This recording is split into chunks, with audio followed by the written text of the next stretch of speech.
So I'm just wondering, my first question is just how did you come to be aware of this story, and what was it that inspired you to sort of take it to the next step and make a movie?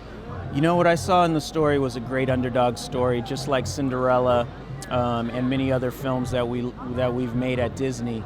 And then second of all, I related to Phiona because I was around the same age when I actually moved from the States to Uganda. My father's Ugandan, and I moved back there, and so I saw myself in her. And those two things attracted me and also all of the people I work with at Disney to want to tell the story. I mean, Disney are just on having this kind of golden patch moment where they're just hit after hit after hit. I mean, do you think that you thrive on this kind of momentum? Are you kind of all trying to almost outdo each other just in terms of quality? Well, we preach quality from the top down at Disney. There's no question about it. And when you look to your right and to your left and you see people doing great films at Pixar and animation at Marvel and at Lucasfilm, it makes you try harder. It makes you know that you have to really step up and deliver something great. And that's preached from Bob Iger, our CEO, to Alan Horn, our chairman of the studio, and down to Sean Bailey, our president of production. We always we don't know what the movie's going to do box office wise, but we try to make sure we can control the quality.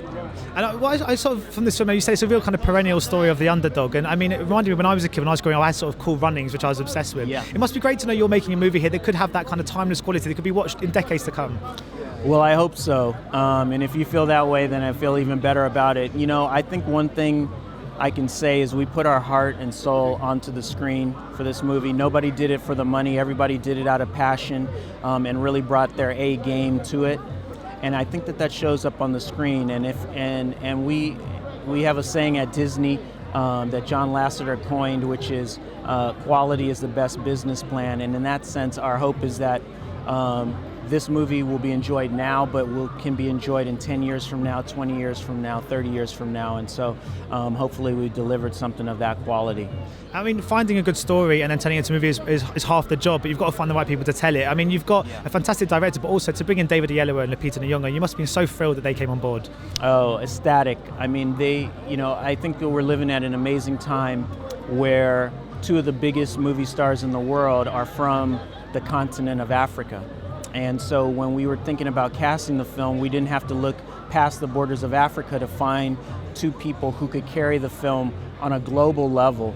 And when Lupita said yes, and when David said yes, right in the midst of a great run playing Martin Luther King as Selma, we knew that this was going to be a special project and that we would get to make it. And thankfully, they not only said yes, but they delivered two of their greatest performances, I believe. Brilliant. Well, thank you so much for your time. Much appreciated. Cheers, thank you very much. Appreciate it. Ladies and gentlemen, you're watching Hey You Guys! Hey You Guys, huh? Hey You Guys. Is that from the Goonies? It is indeed, yes. Nice. Hey